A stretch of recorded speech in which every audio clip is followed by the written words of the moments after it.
He is the host of the Setting the Pace podcast, and you can check out his work on his Substack called The Blue and Golden. We welcome Alex Golden onto Hoopsology. Welcome, Alex. Hey guys, thanks for having me on, Justin. Matt, it's a first time being on the show, but I really appreciate it. I'm excited to talk about the Pacers. And thanks for coming on the Pacers. As we were talking off there before you joined, that they're one of our favorite teams just to chat about. Our podcast started in 2020. We relaunched it in 2020, and I think since the bubble on, the Pacers have been one of those teams that have been on such a unique journey since then. So we always like talking about them. So they've been in the news recently, and I'm sure you've been tracking this a bunch regarding Pascal Siakam. Just as a note, Matt and I have been kind of tracking Pascal because he went to New Mexico State. We're from New Mexico, so we're kind of biased towards Pascal a little bit just in terms of his NBA career. So overall, just before we get to just him in Indiana, what was your first impressions of when you first heard the trade? Yeah, so I was it was interesting because we were actually recording a podcast. I believe it was on a Tuesday night, and we were like trying to pre-record some stuff just to have some stuff for the rest of the week. And all of a sudden, Shams tweets out that the talks are getting serious. We're like, okay, we're gonna have to put this one in the bag and just do something different. But it was really cool because Pascal Siakam was a name we've heard back all the way to the offseason. And I think Pacer fans have long wanted that power forward spot to be filled by a legitimate guy that's someone you can trust and really be a capable player next to Tyrese Haliburton, but really just someone next to Miles Turner, too, because since that Young left after the 2018-2019 season, they had Domantas Sabonis playing the power forward spot and Miles Turner kind of playing the power forward spot as like two centers trying to pigeonhole one guy into that. Didn't really work. Then you had Jalen Smith last year, start out the season. Then you had Aaron Nesmith, who's 6'5", playing power forward. So they really just didn't have a long-term answer. So getting a guy that's a two-time All-NBA guy, two-time All-Star, and an NBA champion, that's 29 years old on your team, and you really didn't have to give up too much except really two expiring contracts, 2 picks and a bad draft, and a protected pick in 2026. It felt like it was a no-brainer, and I was just so surprised that Toronto was not able to get more out of Indiana for Pascal Siakam. Do you know why that was the case? Was it just a bad deal that Toronto made, or do you think they have alternative motives? Well, I just think part of the problem was Pascal Siakam's looking for a big payday, and so if there's teams that are wanting to, pay him, they might not have the salary or the financial flexibility like Indiana has. Like Golden State was a name that was very heavily rumored that wanted Pascal Siakam. He wasn't that excited about going there because he knew they couldn't offer him that max contract that he's looking for. The Pacers have that ability to do that with their cap space in the offseason. So I just think it made a lot of sense for Indiana to kind of be that pair for him. And when you think about it, there was nobody else out there that could offer what the Pacers could offer.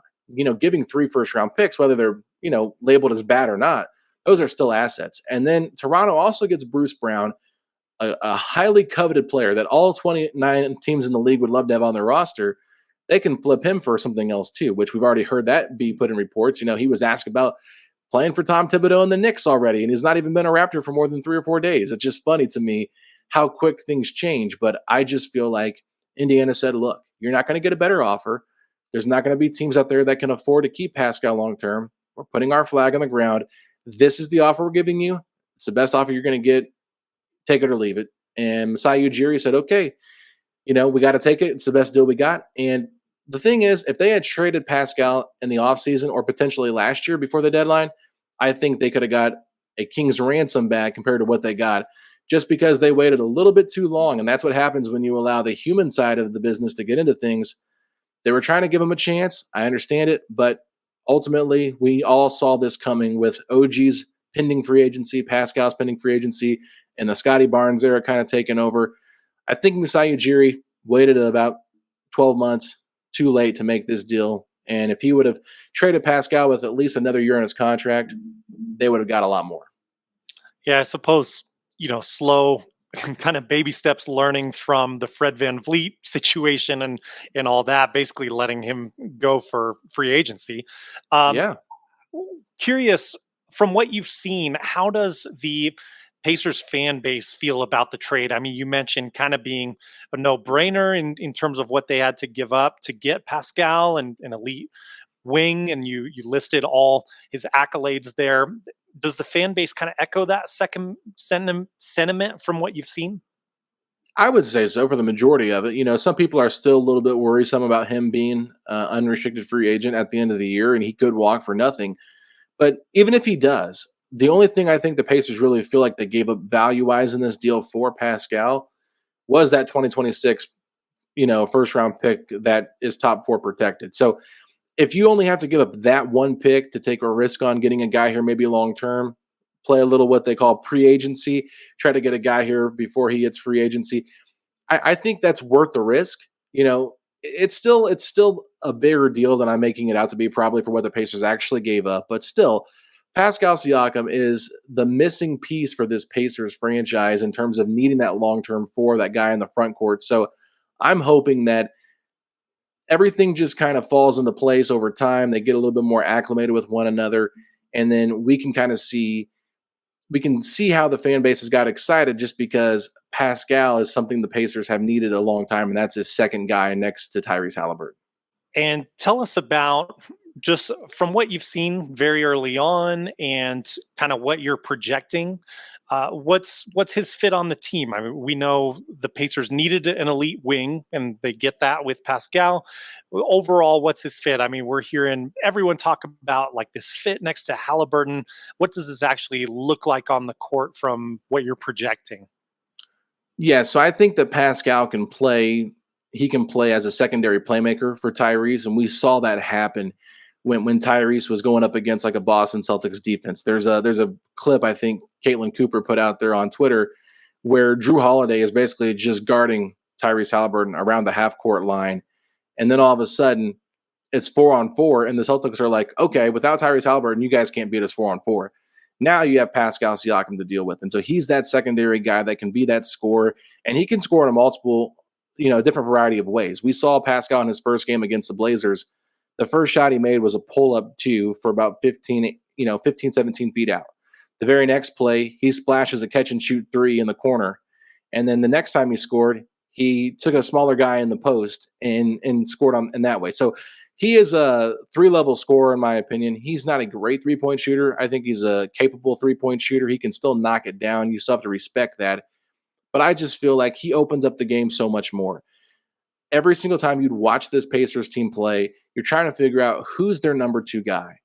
And it was a different guy on a night-to-night basis. It was Aaron Nesmith one night, Benedict Mather, and Miles Turner. You just never knew who it was going to be. Now okay, for the most part, it's going to be Pascal Siakam is that number 2 guy. And you just need some consistency and some reliability with trying to take down some of these upper teams in the Eastern Conference. And I think Pascal, just having the experience that he does, it does provide the Pacers that go-to guy next to Tyrese Haliburton. Is it a 1-2 punch that can get you to the Eastern Conference Finals or the NBA Finals?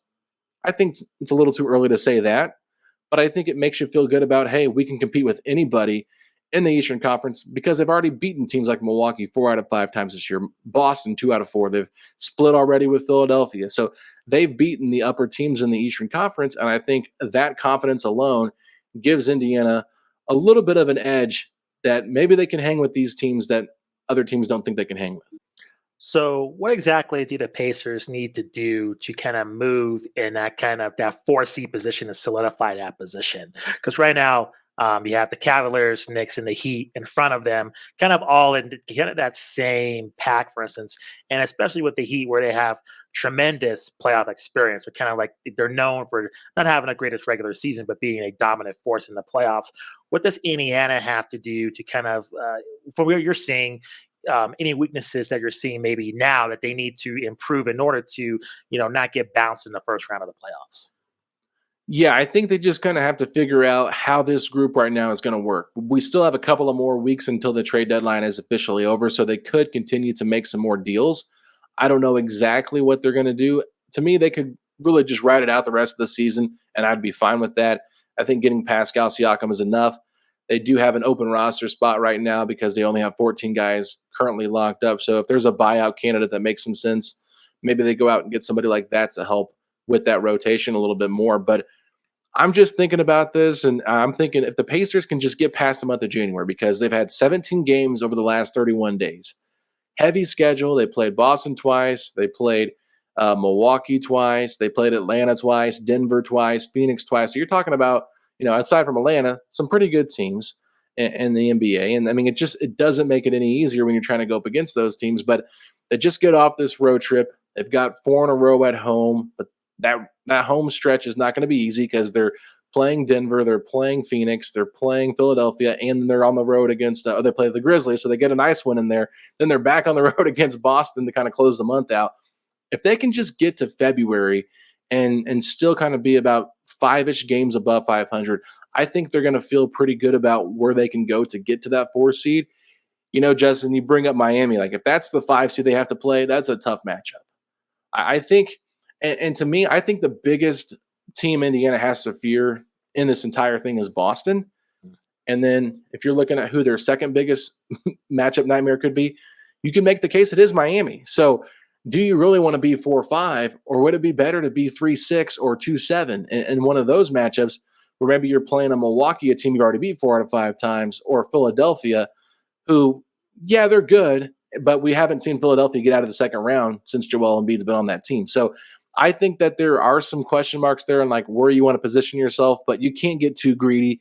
You just have to win games. And if you can get home court advantage, I think that's the best way to actually win a series is be that 4 seed. Hopefully you get like a Cleveland or a New York and that 4-5 matchup, and you take them down in 7, and then you got to go on the road and play Boston. That's going to be tough. So that to me is probably the best way to do it. But if they want to maybe have like an Atlanta Hawks Eastern Conference Finals run, maybe falling into that 6 or 7 seed is a better place for them. Yeah, and in fairness, and to their credit, I mean, I think everyone's scared, certainly of Boston, and I think Miami too, to an extent. So they're not in a bad spot there. Wanted to ask, Pascal Siakam deal aside, does it feel to you like the difference between last year and this year, like the Pacers are ahead of schedule as far as their development goes? 100%. I mean, Tyrese Haliburton has elevated this team from, we're trying to get into the top part of the lottery to we're trading for Pascal Siakam in just 2 years. Yes, they got Ben Mather and they got Jarris Walker, and now they basically said, we don't even care about the draft that much anymore. We've got our team. We've got our guys. We're going to push all the chips in. Not all the chips in, but they're going to push in some chips to be more competitive and try to advance this rebuild a little bit. I mean, Rick Carlisle even said that, we're in year 2 of our rebuild, but it's accelerated now because Tyrese Haliburton has taken that leap from potentially first team All-NBA, second team All-NBA. We'll see where he ends up getting the votes. But this is a guy that's leading the votes for Eastern Conference guards by a landslide. And he had more votes than Steph Curry this year, which I think is just kind of telling of how popular he's becoming, how good he's becoming, and how much fun he is playing basketball. Like the level of the highest level, he's playing at a high level, but he's also playing a brand that is so fun that it makes it so much more attractive for guys to want to come here. So, Bruce Brown was willing to leave the Denver Nugget championship team, or even going to the Lakers, we had a better chance to win, to take the money and come to Indiana. Obi Toppin was begging his agents to find a trade to get to Indiana. Now, these are role players, but the Pacers have an opportunity to get Pascal Siakam, and there's talks, Philly could have had interest. Dallas had interest. We know that Golden State had interest. Sacramento had interest. But when it came to Indiana, it seemed like Pascal had some pretty, significant interest in being dealt here to be paired with Tyrese Haliburton. They had conversations. They have a relationship. And that's one thing you can't oversay how much of a pull Tyrese Haliburton has on this team, just because he has such an infectious personality that everybody wants to be around him. And his unselfish style of play makes it so much more fun to be a part of, where you don't have to worry about, is he a team first guy or is he a me first guy? He'd rather score 12 points and dish out 25 assists than, score 45 points in a game and have 7 assists. That's just him. He would rather get his teammates involved.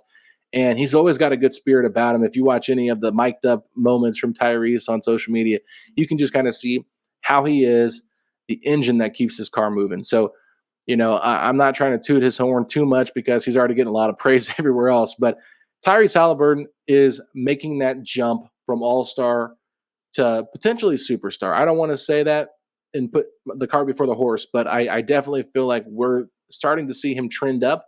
And you can make the case that he might be the best point guard in the NBA. So we discussed earlier just about the Indiana fan base. Could you expand upon that further, just in terms of what those fans have gone through?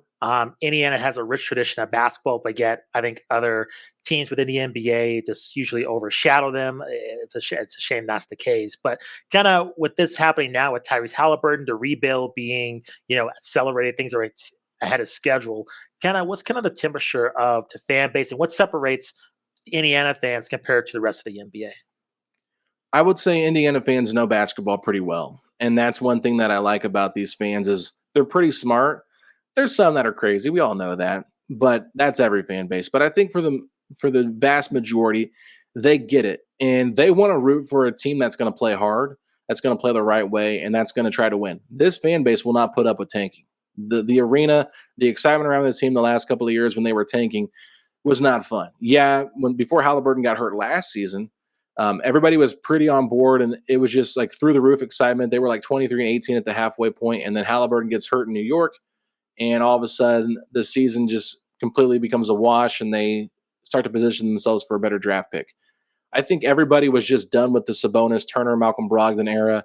They were ready for change. Nate McMillan had done all he could do. Then they bring in Nate Bjorkgren, who was just maybe the worst hiring of a coach in NBA history. The way that whole season went down, couldn't even get assistant coaches to want to come coach with him on the staff. And then you had an assistant coach get into it with a player, Goga Batadze, Scott Foster, in the middle of a game. I mean, there was just an ugly season. So Pacer fans have seen it all. They've seen Paul George ask for a trade. They've seen the guy that was supposed to be his hero, Victor Oladipo, do the same thing and ask the Miami Heat if he can come play with them. To now, you go out and get Tyrese Haliburton in a Sabonis trade, and players are saying, can I come to Indiana and play with Tyrese? So it's been a complete 180 for all of Pacer Nation, and they're just ecstatic. I would say the Pascal Siakam trade was the most excited this fan base has been in a long time. Obviously, they were excited about Haliburton, but knowing that the front office is being aggressive to go out there and get that second star for Tyrese makes this team feel like, okay, we have something real here. We have something that is sustainable, and we're building towards something. And I think people are ready to hop on and be a part of the journey and see them climb the ladder. Alex, I want to ask you too. We know in the past, Coach Carlisle has had top level, very top ranked offenses from teams he coached in Dallas. What has worked well in Indiana with Coach Carlisle, and kind of how do you see like sort of an alignment or synergy between him and Haliburton and the system that they're running there? No, I think that's a great question. I think that Rick Carlisle came in here before they got Tyrese Haliburton, and that was someone that he really did love back when he was with Dallas. And that they talked about, I think he talked about like wanting to get him in the draft, and unfortunately they weren't able to get up high enough to get him, but that was someone they really liked and just the way that he played. And so when an opportunity became available for them to be able to get him, he was all for it. Now, Rick Carlisle is known for kind of being a very offensive-minded coach that likes to kind of control the offense, call plays from the side, and get actions moving. But with Tyrese Haliburton, he said, look, I'm going to not even call plays. I'll let you call whatever you want to call. You run the offense. It's your show. I'm just going to take a step back. Now, every once in a while, he might step in and say, I see this, I see that. And him and Ty will talk about it. And sometimes Ty even has the authority, I guess you could say, to tell coach, no, we're going to keep doing this. And Rajon Rondo, I'm pretty sure this is public knowledge. When the Mavericks traded for Rajon Rondo, Rondo could not stand Rick Carlisle because Carlisle was, had such a grasp on the offense and wouldn't allow Rondo to be Rondo. So Tyrese Haliburton's first game in Indiana was against the Cavaliers when Rondo was with the Cavs. And he looked at him and said, good luck, and it just was so funny because Haliburton shares a story about how, like, Rick, Rondo's like, you don't want to play with Rick. Rick's not going to let you be yourself. But that's really changed. And you've seen Rick adapt quite a bit here this last couple of seasons. And as this team is growing and developing, one thing we've seen Coach Carlisle do is, like, he said it, I think it was about a month ago, he said, playing offenses or being the greatest offense of all time is fun. But dating a pretty girl gets boring after a while, especially if she can't guard anybody. So it was a hilarious line that he said in a pregame press conference with the media, and it just kind of made you realize, okay, this offense has been historic, but they've got to change a few things to get better defensively. And last I had checked, they were like 6th or 7th in offense, like the last 15 games, and like the 15 to 19 range for defense. So previously they had been like 27th, 28th in defense and like first in offense. So they sacrificed some of that offense to get better at defense. Obviously Halliburton's been out, but I just think that those two's relationship is at an all-time high, and they bounce ideas off each other all the time. And even going a step further with another player. I mean, we had Miles Turner on this podcast setting the pace, and we asked him about his relationship with Coach Carlisle, and he said, I just like that he keeps it real. There's no BS with him. He just tells you exactly why he's mad at you, and you know what to fix. If you don't make a right cut on offense, or you don't make the right rotation on defense, your butt's going to sit on the bench. And Benedict Mathurin knows all too well about that, because Ben Mathurin has been probably coached the hardest out of everybody. So I like Rick. He's an old school guy. He's hard nosed, but he's also adapted to the younger generation that's on this roster now. Yeah, so fascinating to hear that. And I guess, credit to Coach Carlisle for adapting after all the success that he's had. Do you think, the Rondo thing that was kind of the precursor to allow this to gel so well with Haliburton? I don't really think it mattered as much. I just think Rick's learned. Rick obviously had some tension with Luka Doncic.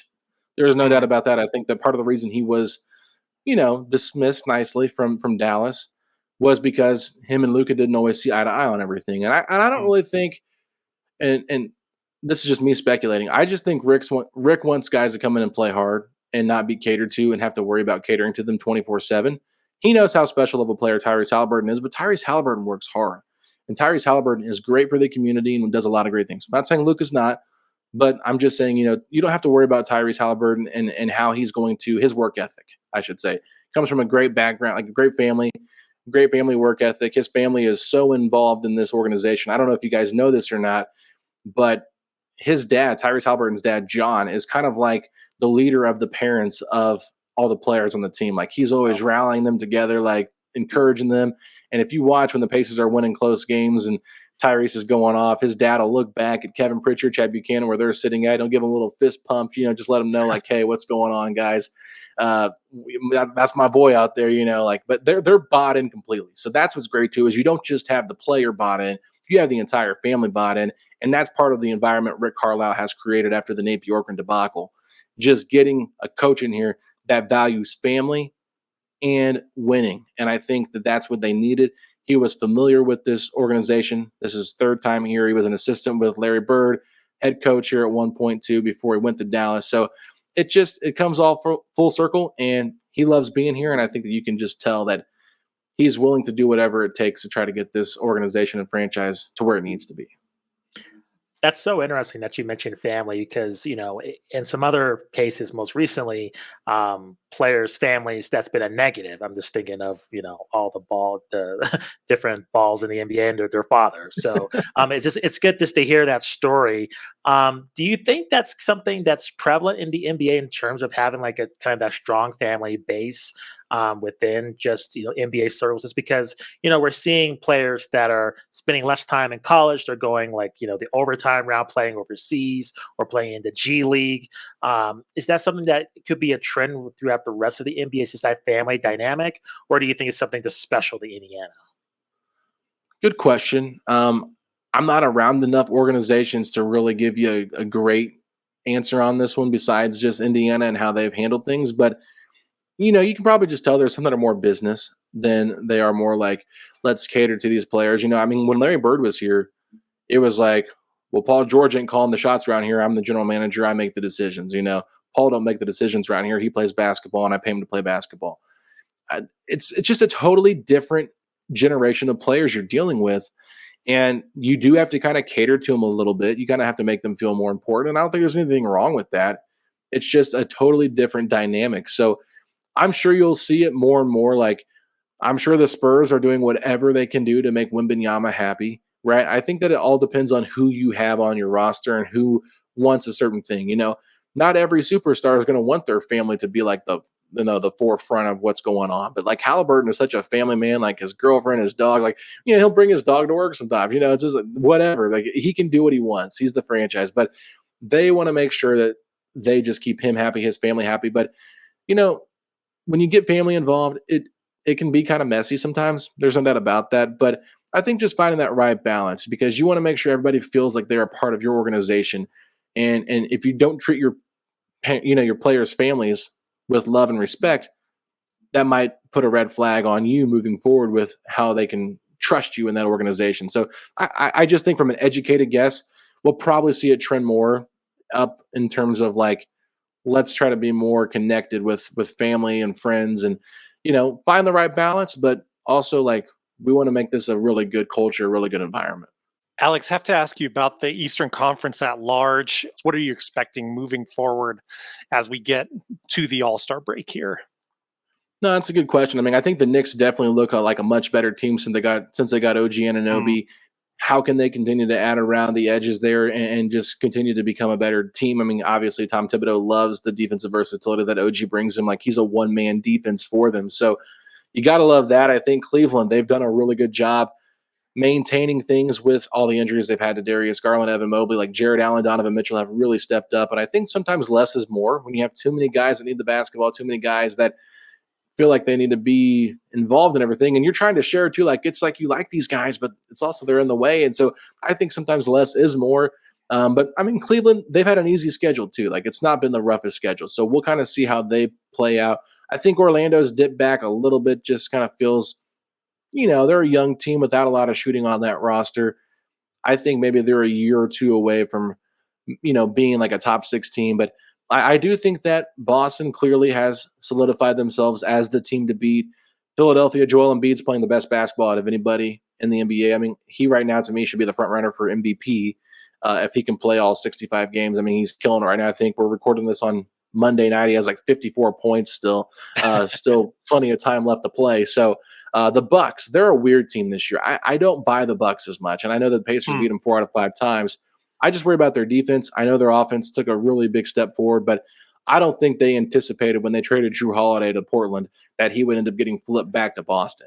So that, to me, they're a team that is very beatable. But Miami, you can't ever count them out. Jaime Jaquez Jr. has been such a surprise for them as a rookie. Josh Richardson coming back there, that was someone I was like, okay, I'm going to keep an eye on that just because Jay Rich looked really good for them. I feel like he'll have some moments in the playoffs just because that's what happens when you're the Miami Heat. You just do stupid things.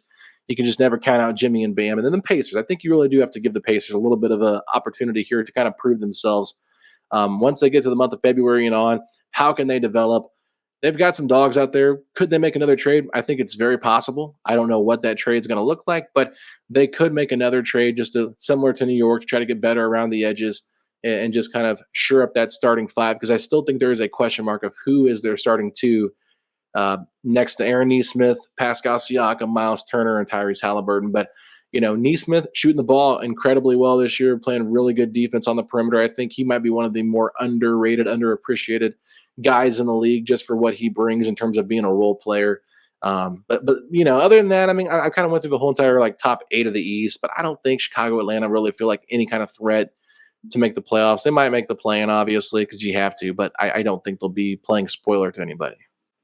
Alex, we appreciate you coming on to the show. Can you please let our audience know where they can find you on social media? Again, your podcast and then your Substack and any other projects you're working on as well. Yeah, I really appreciate you guys having me on. It was a lot of fun, and hopefully we can do this again soon. But you guys can follow me on Twitter at Alex Golden NBA. My podcast is at Setting the Pace 3 on Instagram and on Twitter.